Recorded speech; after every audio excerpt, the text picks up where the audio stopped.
Welcome, everyone.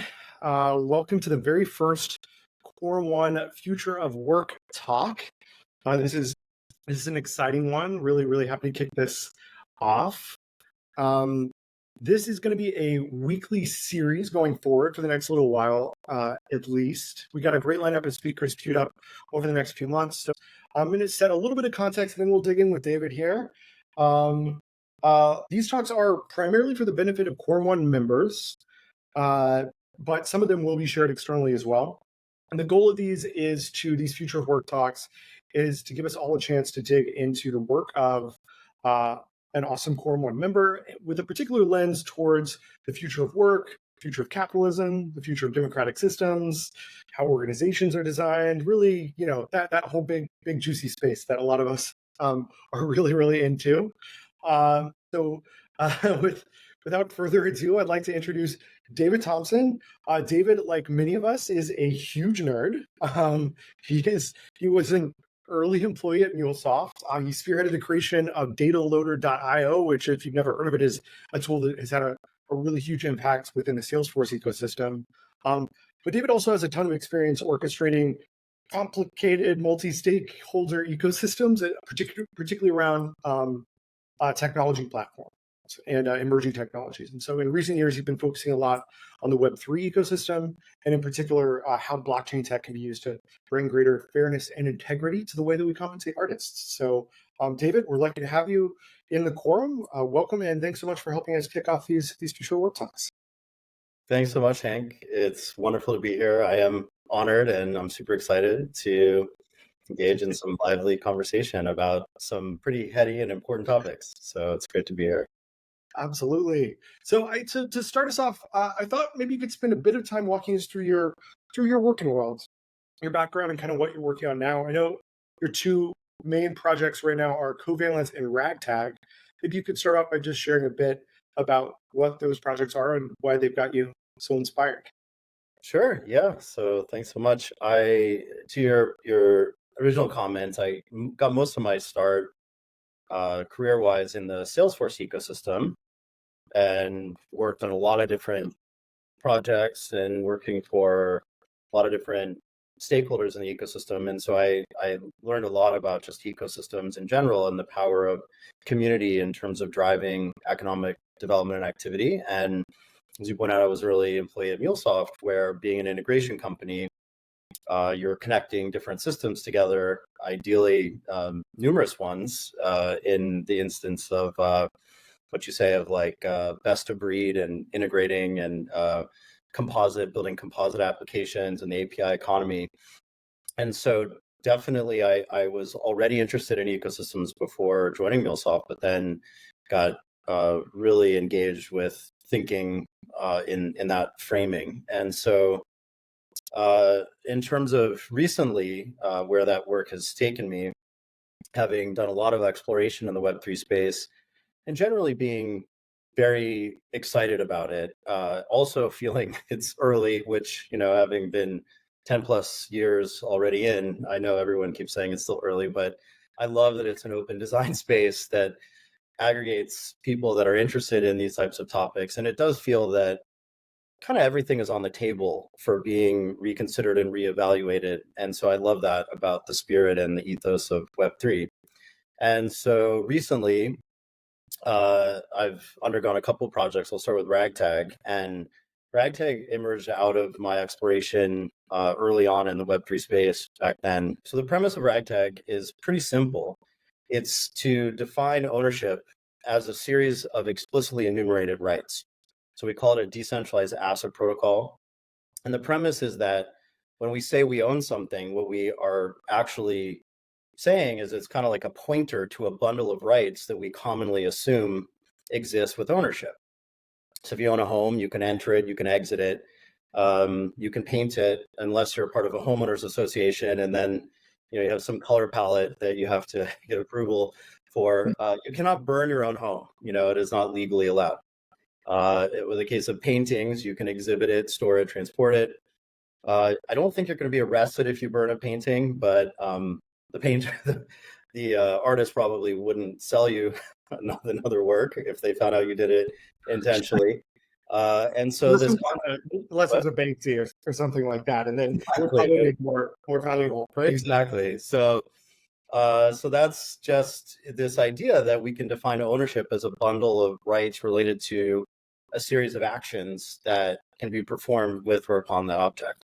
And so that's kind of ragtag, and we're mostly oriented toward music and video, audio and video today. One of our members and favorite folks is a nonlinear editing software company called Novella, and basically the CEO is an editor himself working on American Idol and a lot of Netflix series and whatnot, and so got together and sort of said, what can we do to make the best video editor that we've all wanted to have? And so they're well on that journey and doing really well. And I shared with him early on what we're doing with Ragtag, and I said, well, wouldn't it be cool, given that the video editor is the grand central station of workflows, to have a rights framework to express rights end to end across that workflow? And he said, wow, that actually sounds good and necessary. And so I was on one of their focus groups that they run with a lot of really pretty incredible editors, some of the very best editors in the world. And one scenario emerged where one editor was saying, what are some challenges we have related to rights and just everything related to the law and rights? And one of the editors was pointing out where they had to go to someone in the legal department at a very, very substantial production company, and was saying, can I use AI to change the intonation on somebody's voice in a scene? Because to change the intonation of somebody's voice is to, in some cases, change the meaning. And if I do so, how do I get approval? How do I prove that I got that approval? Do we need to get the consent of the director and the actor? And then especially, how do we express that as a convention of best practices if other people wanted to reuse that judgment? And then how does the editor then kind of CYA and know that they can prove that they got that consent, and kind of have the before and after of like what was the actual pipeline that they used to create that delta? That's so fascinating. I want to hop in with the question on this. So I think this whole idea of kind of decomposing this nature of ownership, right, into a collection of rights. I think for a lot of folks, it's a really novel concept. And I mean, for me, it has me thinking about intellectual property, like this concept of intellectual property. And I know you've thought a lot about IP, and I wonder if you could just share kind of like, how do you think of IP? Like what is IP to you? How do you even understand it? Like in particular, like how do you think that the way that we think about intellectual property needs to change and evolve? Kind of like in your Awesome. Well, first of all, I love intellectual property. I owe my whole career to that, and I believe in it very, very strongly. And I also, though, I get a little when the term intellectual property is used, it doesn't actually. It's also a bundle of concepts that are really combined together. And so when we talk about intellectual property, typically people talk about copyright, they talk about trademark, they talk about patents. I think those are probably the main three. So one area in particular that I'm exploring a lot, and I'll plug Protocol Labs has a really good series on YouTube. It's a playlist on, I think it's the Fixing Patents workshop or something like that, or the Future Patents or Fixing Patents. And I watched all the videos, and they were just really interesting to just look at how people are thinking about applying new technologies to these older institutions. And the interesting thing to me about patents, and I don't know if I'm describing this perfectly well, but I understood them originally not so much around the protection side, but more on the incentive side. So the purpose was to incentivize people to publish and share their otherwise trade secrets to prevent consolidation and concentration of intellectual property in companies and smaller entities, and kind of share for the greater good. And so there was this idea of incentivizing that by virtue of giving some exclusivity and economic reward associated with that sharing. So Yeah, I mean, I love intellectual property, and I think that's going to be the most important area. I think to get leverage regarding how we can apply new technologies to the protection and securing of intellectual property. I mean, absolutely. So, I mean, I think you bring up a really interesting area as well. Like you mentioned open source. I mean, obviously, open source uh, software is kind of pivotal to the world, like keeping the world running today, right? When you look at open source, not just as a technical approach to building software, but as a business model, like what do you think is good about it? What do you think is bad about it? Like, how do you think it needs to change?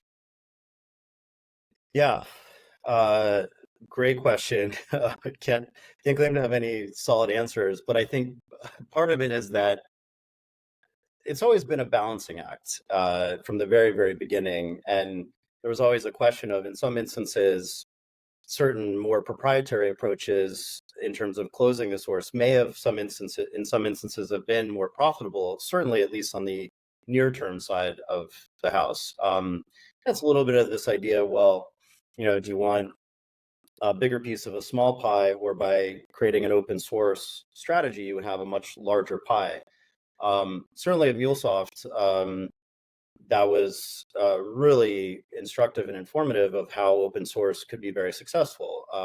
I think it was at the time it was only the second open source company where there was an open core runtime to go public since Red Hat at the time, Mhm. and so we did really need to strike a continuous balance, or continually reevaluated balance of like the open versus closed. How much do we give away in the community edition? Um, and then especially how do we provide enough value on top of the open core? And it turned out that we did develop, I would say, proprietary layers and kind of differentiated offerings on top of it. So I think that is always kind of the case, that developing more special add-ons and incentivized extra features is certainly a way. I think that sometimes you get into um, just tricky areas where the better the product, the less support you need. And so there's a little bit of a, you know, like the better you are, it's kind of like a slight misalignment of incentives. And you can see that with like, Yeah. where support is one of the primary ways of monetizing it that has been described for the longest time with open source. It's like, okay, sell support. Well, the less support you need, and so we at Yeah, and MuleSoft, it kind of creates perverse incentives, right? yeah, To like keep bugs in there, and it's like, well, if we fix this issue, well, then we're not going to get as many support yeah. options. And in the case of MuleSoft, we extended the concept of support to be, number one, like really pretty phenomenal levels of support, where a customer would call and we would make sure that the first person answering the call was someone who had written and touched the code that was possibly in question. And so I think that was, I think, pretty new in the space, that level of really of support being provided. I think um, AI is in and of itself adding a whole other dimension to the almost even the question of what is open source, and you know like like whether or not just accessing the code is enough if you can't really see the underlying data and don't have access to the massive GPU farms that are used for training. Do you still have some of the attendant rights that people presumed would come with the ability to kind of you know create enhancements to a particular model? So yeah, I think all of those are Yeah. still big questions, and in some ways getting trickier. Yeah, I mean, absolutely. And I think when we talk about open source, right, there's big projects, like really large projects that are able to establish a brand and maybe charge, build relationships with enterprise clients and charge for service and support and things like that. But, there's also all of these like very tiny libraries, right? Yeah. Um, and that it always, there's just this such a dissonance sometimes when you have these giant mega corporations that are taking these tiny libraries, pulling them together and then turning them into add-ins for AWS or GCP or whatever it is, right? And just extracting a lot of capital value, right? And then how does that flow back, right? A lot of times it's kind of like, oh, do this for the love of just creating, but also, your work is going to be used to produce a lot of profits that you will receive no part of, right? Yeah. And then you get, angry people showing up in the forums, like demanding, you to support it when things go awry, but then there's no economic incentive to do so. I'll definitely plug one company I know that's doing, I think, a tremendous amount of really good work in the space, which is Tidelift. And associate collaborator I know is a co-founder there, and they're really working on providing support, economic support, and other types of support for maintainers of the software. And a lot of, I think, open source has a little bit of a bias toward creating the software, and there's, it's kind of fun to create it, but then when it comes down to maintaining it and fixing bugs, kind of the fun, or just the newness factor kind of wears off, and then it becomes a little bit, more, well, maybe drudgery or whatever. Not to say people don't enjoy maintaining it, but it's a special type of person that gets that same joy from maintaining and bug fixing, right, as they do from launching new features. yeah. So I want to bring forward, DJ, a couple other questions. One that's coming forward from Ed is one of the common fears surrounding technology is the loss of jobs to automation. So in particular, like in the artist space, where you have creators, writers, particularly like early in their careers, right, making contributions in various ways, right? Like, how do you understand that? Like, what do you see for them? What do you see as like the dangers and that future landscape as AI plays a bigger part in this industry? Yeah, I mean, I think this is in some ways the question, the most important question that we're all going to grapple with, and certainly, the work we're doing with Ragtag in particular, we get this all the time, given that we are talking about use of AI. And one article I remember reading was where artists that use Photoshop were concerned that Adobe was like spying on them to see how they were using the tool in order to turn those techniques into AI and automate them out of a job. Yep. And so two things to say. A fair concern. It's a fair concern. It's not necessarily all that fair. So a couple things to say about that. One is that on the one hand, the history of automating things with technology goes all the way back to when long distance telephone operators were put out of a job with the automated switching network, right? And sometimes I wish I could get an operator on the phone instead of some automated system. I think everybody could feel that.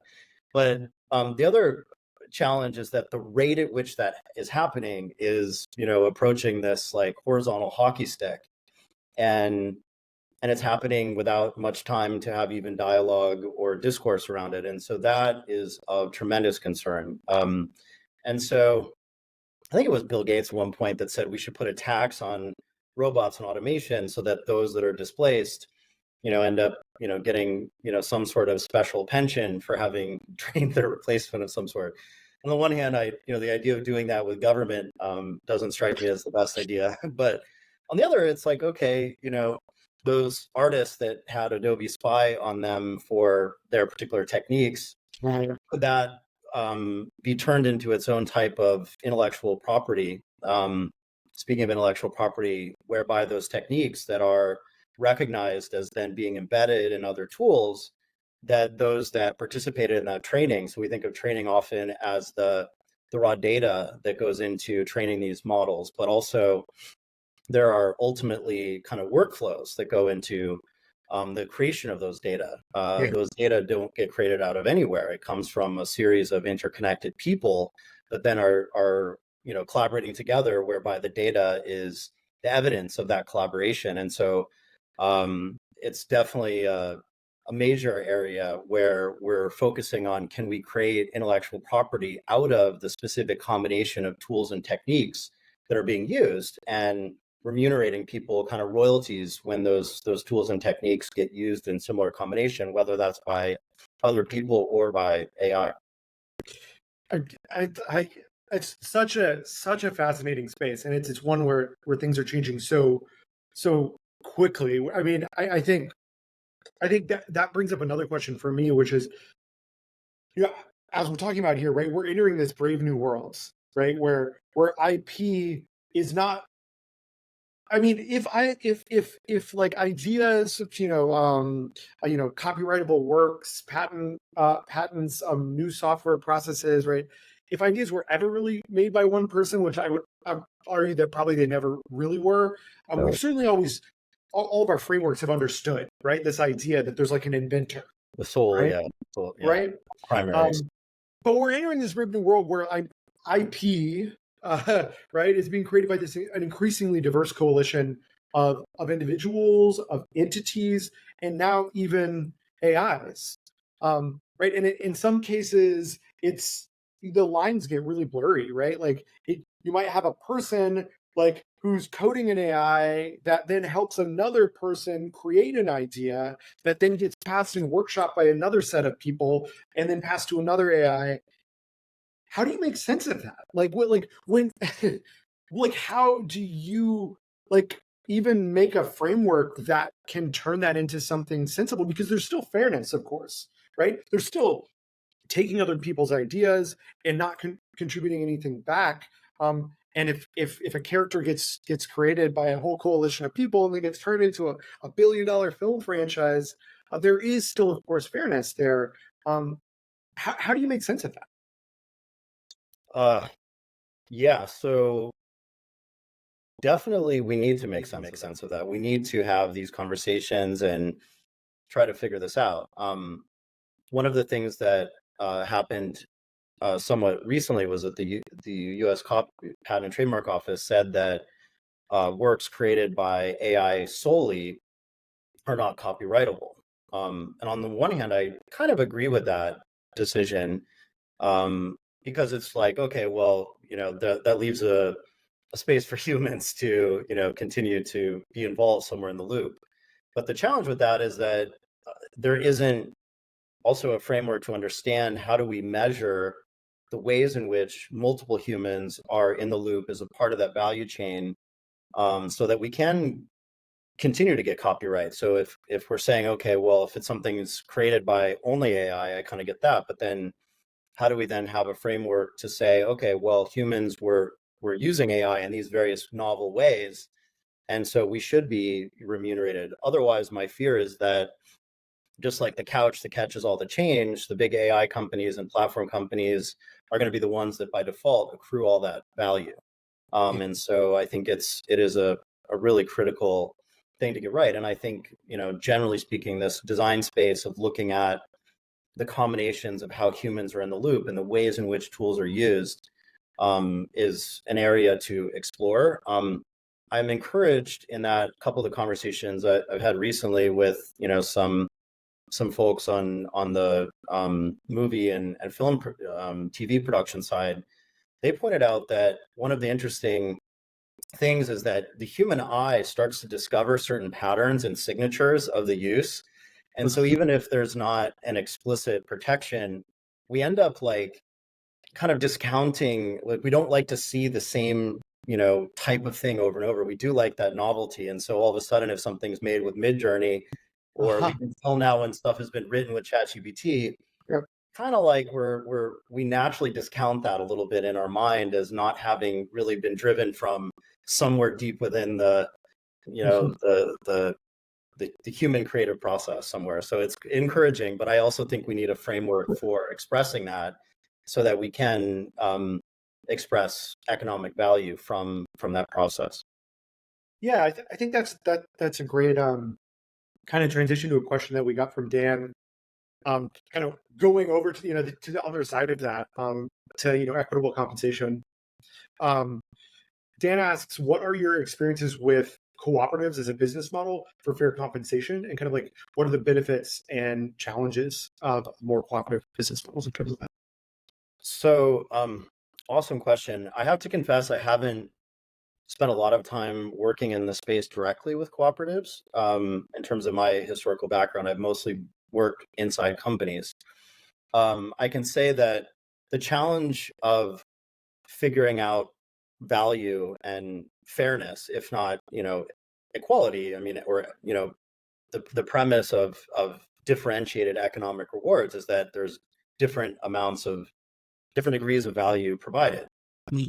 It can be a sometimes very messy process coming up with an understanding that everybody, feels is, at least within the ballpark. And this is where cap tables, historically, conversations around cap tables is an area that has a lot of problem. One company that I'm pretty excited about that we're working with in the context of ragtag is a company called Awesome, AWSM.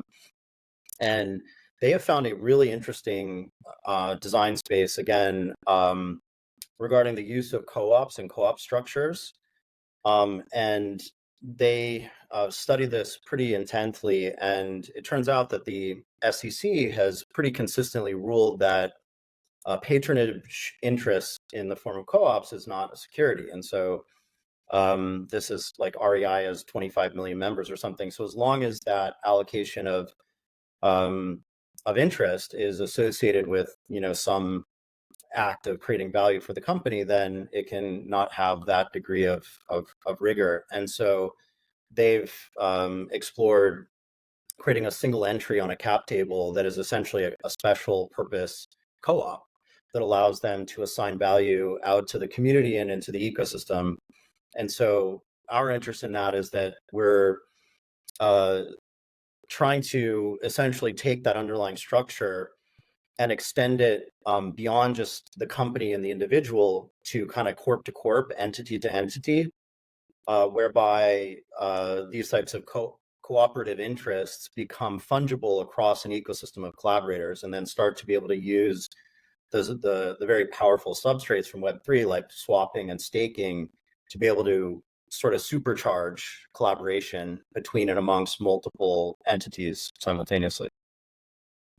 I love that, and that brings me to another question, which I'm curious, like, as you talk about, I know, like, you and I have talked quite a bit about these this idea of ecosystems of collaboration between different organizations. What does it look like for ideas and innovations and work and content to be kind of shared and kind of passed between, and have mutual financial interests also pass between different legal entities and individuals in an entire ecosystem. And so, wondering, like, you obviously have a lot of experience building ecosystems.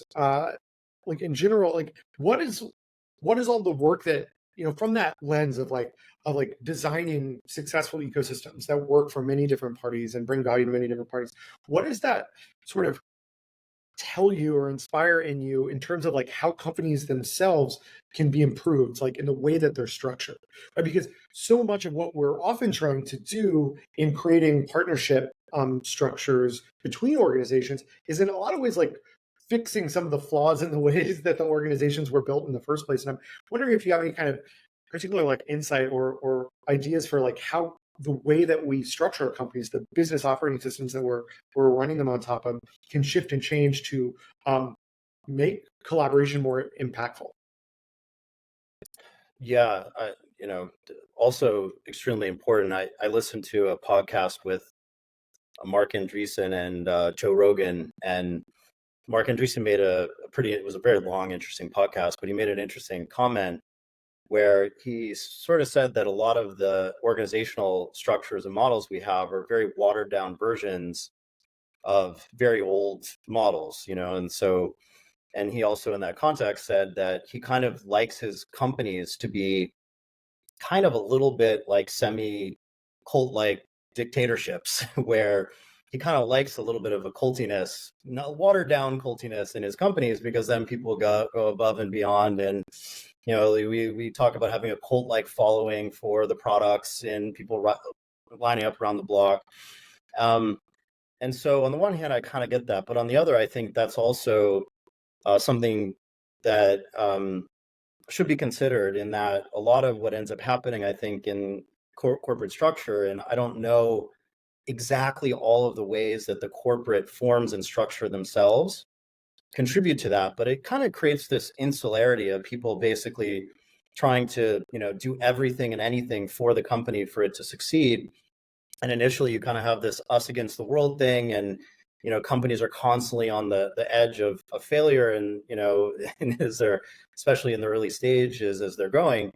And so I think that's an area that needs to be strongly reconsidered, is around the culture, to make it less insular. On the other side of that, the point of starting a company and an organization is that you have, the theory of the firm, where you essentially reduce the transactional overhead of having to negotiate things like intellectual property, and to some extent, compensation and things like that. Is that you kind of have the company that negotiates with the participant once, and then thereby until that, they renegotiate their deal, they put their head down and don't have to consider that. And so I think that's an area also that I think is ripe for consideration, which is kind of like, how do we get more of the theory of the firm applying to ecosystem level collaboration, the theory of the ecosystem of some sort,